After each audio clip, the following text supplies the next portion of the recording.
TV news देख रहे हैं आप। आज की प्रमुख खबरों के साथ मैं हूं अंसारुल हक। पहले सुर्खियां। भारत नेपाल सीमा के रक्सौल बॉर्डर स्थित मैत्री पुल पर कस्टम एवं एसएसबी के बीच हुआ विवाद। भारतीय महावाणिज्य दूतावास के अधिकारी ने आकर स्थिति को संभाला। शराब पर नियंत्रण को लेकर मोतिहारी पुलिस को मिली कामयाबी। बंजरिया थाना पुलिस ने 100 लीटर देशी चुलाई शराब के साथ 3 कारोबारियों को किया गिरफ्तार। प्रशांत किशोर का मोदी शाह पर हमला, बोले इनको बिहार में हार का ऐसा डर बैठ गया है कि वो नीतीश कुमार, चिराग पासवान और उपेंद्र कुशवाहा जैसे नेताओं के खिलाफ चुनाव नहीं लड़ सकते। पूर्वी चंपारण के सुगौली स्थित महादलित बस्ती में लगी आग में 13 झोपड़ियां हुई जलकर राख। स्थानीय मुखिया ने प्रशासन से की मुआवजे की मांग। पश्चिमी चंपारण में भी आग लगने से 1 दर्जन से अधिक घर जले, महिला समेत मवेशी झुलसे। मोतिहारी पुलिस की बड़ी कार्रवाई, 6 अपराधी आग्नेयास्त्र, गोली एवं चोरी की मोटरसाइकिल के साथ हुए गिरफ्तार। और इबादत और बरकतों का पवित्र महीना रमजान में रोजेदार किन बातों का रखें ख्याल, आज के बुलेटिन में जानेंगे मदर टेरेसा हॉस्पिटल मोतिहारी के निदेशक डॉक्टर MU अख्तर से।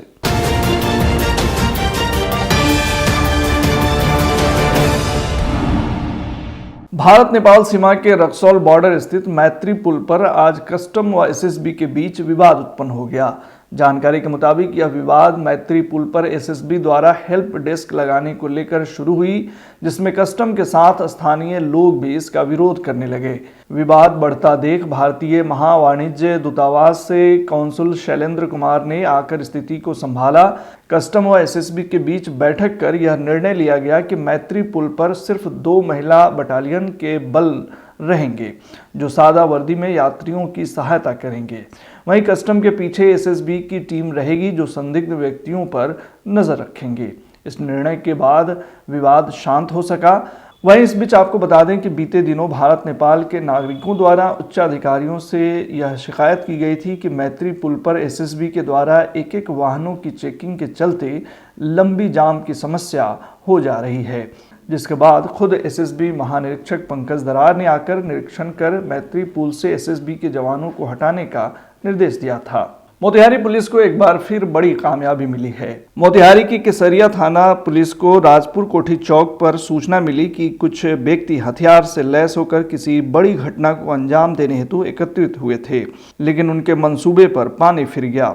गुप्त सूचना के आधार पर पुलिस अधीक्षक के निर्देशानुसार अनुमंडल पुलिस पदाधिकारी चकिया के नेतृत्व में थानाध्यक्ष केसरिया थाना को आवश्यक निर्देश दिया गया। केसरिया थाना द्वारा त्वरित कार्रवाई करते हुए सघन छापेमारी कर राजपुर कोठी चौक से 6 अपराधियों को आग्नेयास्त्र, कारतूस एवं चोरी की मोटरसाइकिल के साथ गिरफ्तार किया गया है।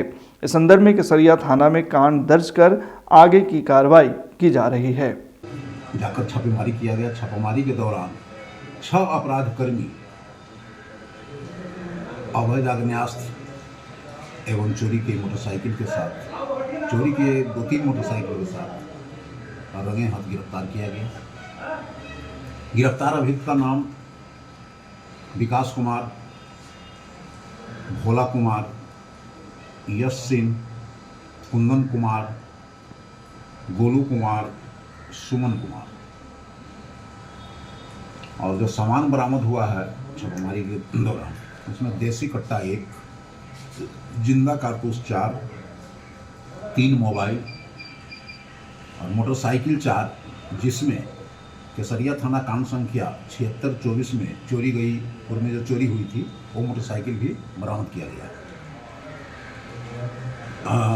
पकड़ाए गए अभियुक्त का आपराधिक इतिहास में जो गोलू कुमार है, उनका आपराधिक इतिहास है जो कि केसरिया थाना कांड संख्या 215-23, 356-379 भादवी के एक्यूज रहे हैं। और विकास कुमार, जिनका उम्र 20 वर्ष है, ये दोनों उस कांड में संलिप्त, केसरिया थाना कांड संख्या 135-23 में ये अभियुक्त हैं, जो कि 302, 120-34 भादवी का कांड है। मोतिहारी पुलिस कप्तान कांतेश कुमार मिश्रा के निर्देश पर चलाए जा रहे समकालीन अभियान के तहत बंजरिया थाना क्षेत्र से 3 शराब कारोबारियों को 100 लीटर देशी चुलाई शराब के साथ गिरफ्तार किया गया है। यह जानकारी थानाध्यक्ष इंद्रजीत पासवान ने दी है। उन्होंने बताया कि शराब कारोबारियों की पहचान हरसिद्धि निवासी संजीत पासवान, सुगौली निवासी राहुल कुमार तथा तुर्कौलिया निवासी सोनू कुमार के रूप में हुई है। इनके विरुद्ध बिहार मद्य निषेध एवं उत्पाद अधिनियम के तहत कांड अंकित कर जेल भेजा गया है। जन सुराज पदयात्रा के सूत्रधार प्रशांत किशोर ने आज बीजेपी पर एक बार फिर हमला बोला। पटना में बिहार के राजनीतिक परिदृश्य पर अपनी बात रखते हुए उन्होंने कहा कि भाजपा को आप लोग ताकतवर समझते हैं, लेकिन अगर गहराई से देखना, समझना, जानना चाहेंगे तो आपको पता चलेगा कि जहां पर इनके खिलाफ लोग मजबूती से चुनाव लड़े वहां इनको हार का सामना करना पड़ा। उन्होंने कहा कि बिहार में समाजवाद की जड़ें इतनी मजबूत और गहरी हैं कि भाजपा के लिए आसान नहीं है कि वह मोदी के एक स्लोगन पर पूरे बिहार को जीत ले। उनका कहना था कि मोदी शाह को बिहार में हार का ऐसा डर बैठ गया है कि वो नीतीश कुमार, चिराग पासवान और उपेंद्र कुशवाहा जैसे नेताओं के खिलाफ चुनाव नहीं लड़ सकते।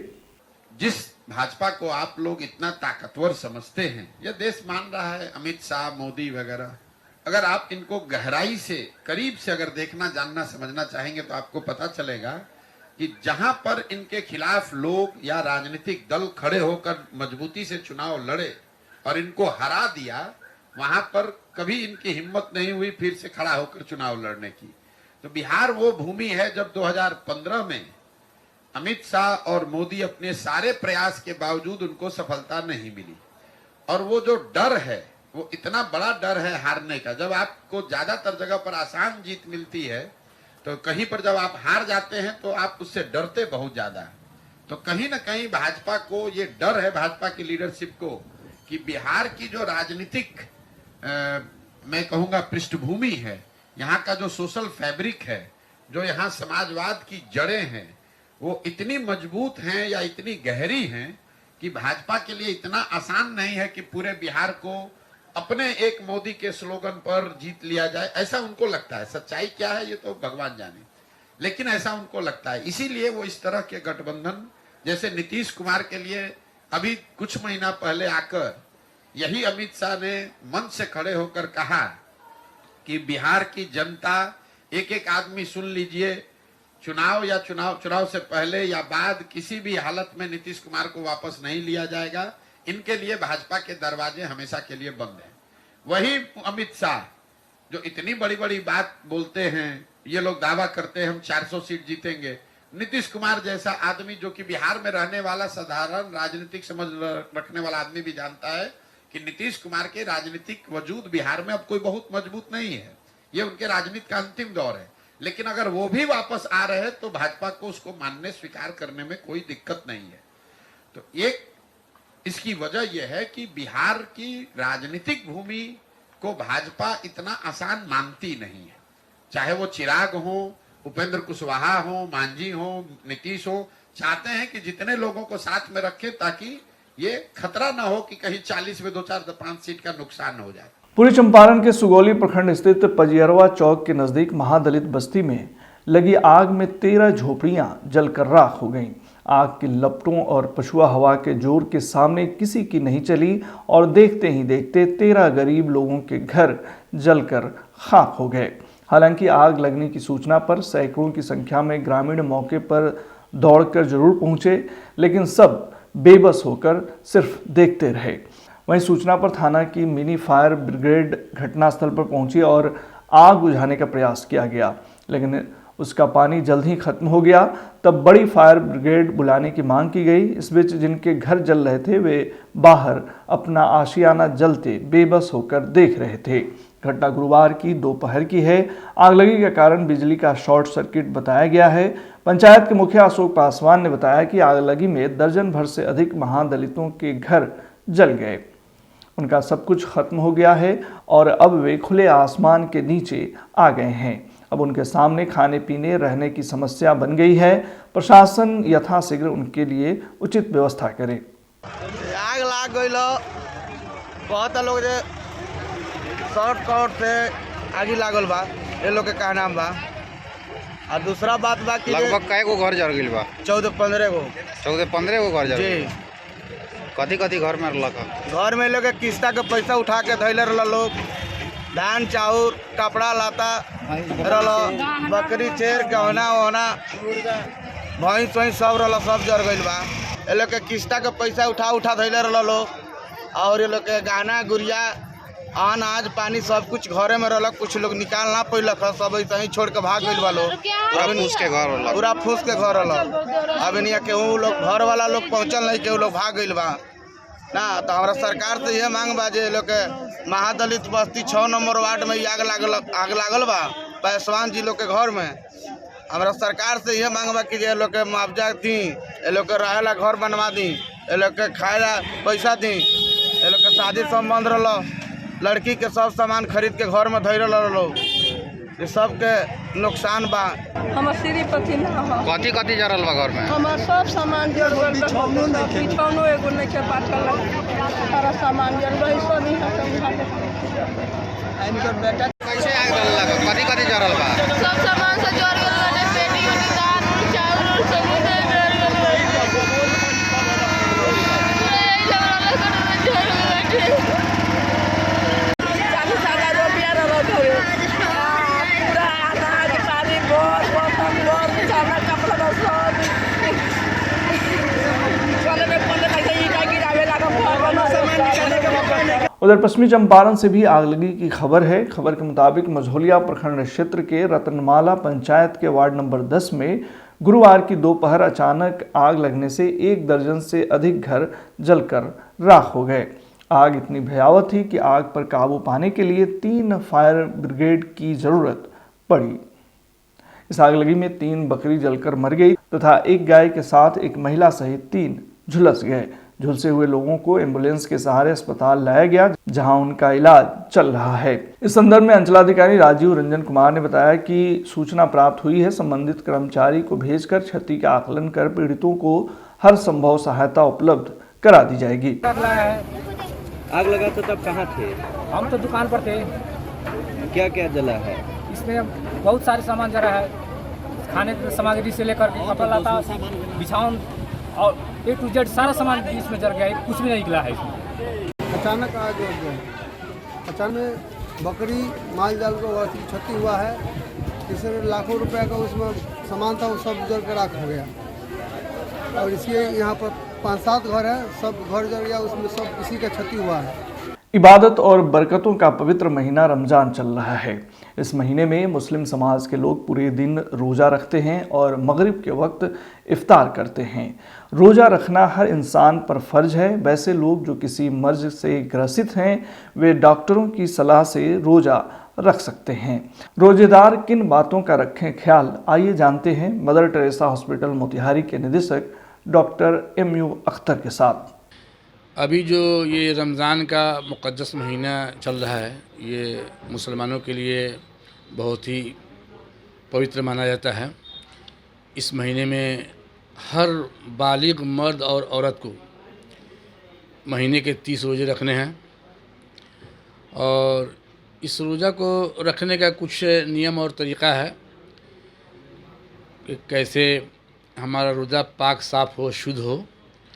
उसके लिए है कि पहले अपने बॉडी को पाक साफ़ रखना है 24 आवर, 5 वक्त नमाज़ पढ़ना है और उपवास, जो आदमी भूखे रहता है आदमी, इसके लिए शर्त है कि सुबह में जब फजर की अजान होती है उससे पहले हल्का लाइट लोग खाना लेते हैं और पानी वगैरह पी लेते हैं, उसके बाद से कुछ नहीं खाते। फिर दिन भर ऐसे भूखे रहना है। बहुत सारे नियम है इसमें कि रोज़े में कम खाना नहीं खाना है, पानी नहीं पीना है, सलाइन नहीं लगवाना है, IV इंजेक्शन नहीं लेना है, कान वगैरह में तेल नहीं डालना है या दवा नहीं डालना है। इस तरह का सब है कि जिस चीज़ से रोज़ा टूटता है, गलत चीज़ों से परहेज़ करना है, झूठ नहीं बोलना है। जो आज आमतौर पर देखा जाता है कि ज़्यादातर जो BP और शुगर के पेशेंट हैं, उन लोगों को रोज़ा करनी चाहिए या नहीं करनी चाहिए, किस तरह की सावधानी बरतनी चाहिए? बिल्कुल करना चाहिए। इससे रोज़ा रहने से शुगर और BP पे कोई फ़र्क नहीं पड़ता। आमतौर पर देखा गया है कि रमज़ान के महीने में शुगर और बीपी के जो मरीज़ हैं वो ज़्यादा बेहतर रहते हैं और स्वस्थ रहते हैं रमज़ान के महीने में ही ज़्यादा। जो प्रोटोकॉल है उनका जो अदर डेज में मेंटेन करते हैं कि शुगर में वो क्या मेंटेन करना है, बीपी के लिए क्या मेंटेन करना है, वही चीज़ रमज़ान में भी है। बस फ़र्क इतना है कि दिन में फास्टिंग रहना है। तो किस तरह की जो चीज़ें हैं, जो फूड आइटम्स हैं, वो खानी चाहिए? ये आदमी दिन भर खाली पेट रहता है। बेहतर तो ये है कि शाम में जो इफ्तार हम करते हैं उसमें लिक्विड ORS, जूस और फल फ्रूट ज़्यादा मकदार में लें। दूसरी बात ये कि सहरी के वक्त जो हम सहरी लेते हैं उस वक्त भी जो भी खाना लें, ख़ास करके लोग जनरली देखते हैं कि सेवई या खजूर वगैरह कोई हल्की चीज़ ले लेते हैं, तो वो कम मकदार में लें। इससे है कि दिन में प्याज की शिद्दत वगैरह नहीं रहती है, आदमी अपने आप को हल्का महसूस करता है। आज के बुलेटिन में फिलहाल इतना ही। तमाम खबरों और डिबेट्स के लिए जुड़े रहिए STV न्यूज़ के साथ।